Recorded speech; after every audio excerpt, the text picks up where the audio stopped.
The roar of motorcycles echoed through the dense forest as two terrified young women stumbled over uneven ground, their breaths ragged and their faces streaked with tears.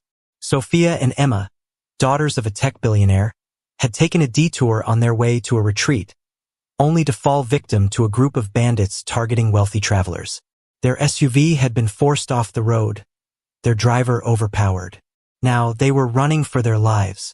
"Keep moving," Sophia urged, pulling her younger sister by the arm. Emma, though exhausted, pushed herself forward, her heart hammering in her chest. The bandits were closing in. Their gruff voices carried through the trees like the growl of wolves hunting prey. Suddenly, the two sisters burst into a clearing. Standing before them was a man, lean and rugged, with eyes sharp as steel. His clothes were simple, patched in places, but his presence was commanding. This was Daniel, a kind-hearted but impoverished man who eked out a living gathering herbs in the forest. Before the sisters could explain, the first bandit charged into the clearing. Without hesitation, Daniel stepped forward. "Stay behind me," he ordered. The girls froze, unsure if the stranger could help against the 5 men who emerged from the trees, armed with knives and clubs. Daniel had no weapon, only the resolve of someone who had faced life's harshest challenges and refused to back down. "What do you want?" Daniel asked, his voice steady but cold. The leader of the bandits smirked. "Those two. Step aside, hero, and you won't get hurt." Daniel's jaw tightened. "Not happening." The bandit lunged, but Daniel moved like a coiled spring. In one swift motion, he sidestepped, grabbing a fallen branch from the ground. The makeshift weapon cracked against the attacker's arm, sending him reeling. The other bandits closed in, but Daniel fought with a ferocity born of necessity, using every ounce of his strength and wit. Sophia watched, her fear giving way to awe. There was something magnetic about this man, his courage, his selflessness. Her heart raced, not just from the danger, but from something she couldn't yet name. As the fight raged, Daniel sustained cuts and bruises, but he refused to yield. His determination unnerved the bandits. One by one, they faltered and fled, leaving their leader behind. The last man standing stared at Daniel with hatred but also fear. Finally, he spat on the ground and disappeared into the woods.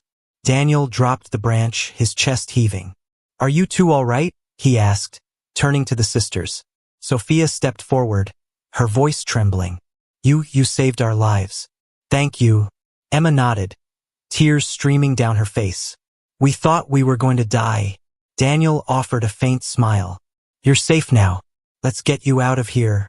Daniel led the sisters through the dense forest, retracing his mental map of trails and hidden paths he had learned over years of foraging. As the adrenaline of the fight faded, pain surged through his body. His shirt, tattered and smeared with dirt and blood, stuck to a gash on his side, but he pressed on, unwilling to slow down. Sophia noticed his labored breathing and reached out to steady him. "You're hurt," she said, her voice heavy with concern. "It's nothing," Daniel replied, his tone firm but kind. "We need to get you two to safety first." Emma looked over her shoulder, fear still evident in her eyes. "What if they come back?" "They won't," Daniel assured her, though he tightened his grip on the branch he still carried, just in case. After what felt like hours, they emerged onto a dirt road. The sisters' SUV sat abandoned nearby, its windows shattered, but the vehicle itself was intact. Daniel inspected it quickly, finding the keys still in the ignition. "You're lucky they didn't take this," he said, opening the door for them. Sophia hesitated, turning to him. "What about you? You're coming with us, right?" Daniel shook his head. "This is where we part ways. You'll be fine from here." Sophia's eyes widened in disbelief. "You can't just walk away. You're bleeding. At least let us take you to a doctor." "I'll be all right," Daniel said, stepping back. "Just drive. Get somewhere safe." Sophia opened her mouth to protest, but Emma tugged at her arm. "Sophia, let's go. Please." Reluctantly, Sophia climbed into the SUV. As the engine roared to life, she leaned out of the window. "Thank you, Daniel. I won't forget this." He nodded, watching as the vehicle disappeared down the road. Only then did he allow himself to collapse onto the grass, exhaustion overtaking him. Meanwhile, back at their father's sprawling mansion, the sisters burst through the doors, frantic and shaken. Their father, Richard Belmont, a towering man with a commanding presence, rose from his armchair, his face etched with worry. "Where have you been?" he demanded, rushing to embrace them. "I've had the police searching everywhere."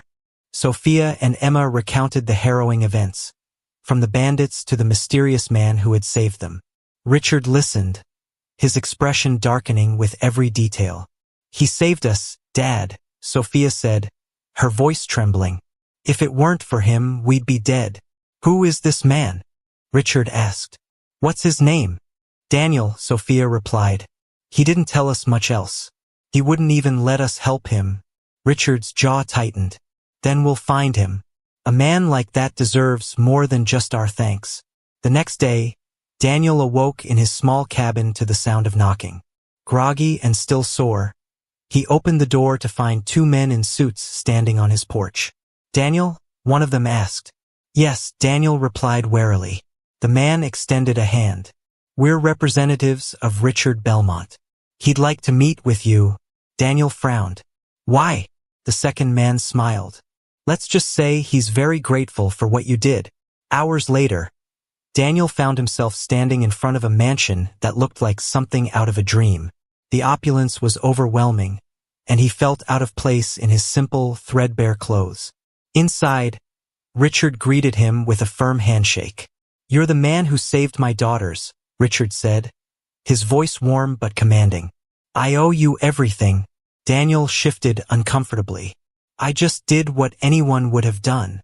"Don't sell yourself short," Richard said. "Courage like yours is rare. I want to reward you." "I don't need a reward," Daniel said firmly. "I only did what was right." Before Richard could respond, Sophia entered the room. She froze when she saw Daniel, her heart skipping a beat. He looked different here, still rugged but somehow more vulnerable. Their eyes met, and an unspoken connection passed between them. "Daniel," she said softly, stepping forward. "You came." He nodded. "Your father insisted." As the conversation continued, Sophia found reasons to linger near Daniel, her feelings growing stronger with every passing moment. He was unlike anyone she had ever met, humble, brave, and unshakably kind. Over the following days, Richard tried to offer Daniel money, a new home, even a job in his company, but Daniel refused all of it. He wasn't interested in wealth or luxury. What he couldn't refuse, however, was Sophia's presence. She sought him out constantly, drawn to his quiet strength and the warmth in his eyes. One evening, as they walked together in the mansion's sprawling gardens, Sophia finally confessed her feelings. "I can't stop thinking about you," she said, her voice trembling. "You're the kind of man I've been searching for my whole life." Daniel stopped, his heart pounding. "Sophia, I'm not." "Don't," she interrupted, placing a hand on his chest. "Don't tell me you're not good enough. You've already proven you are." Tears welled in Daniel's eyes, the weight of his struggles momentarily lifting. For the first time in years, he allowed himself to believe that happiness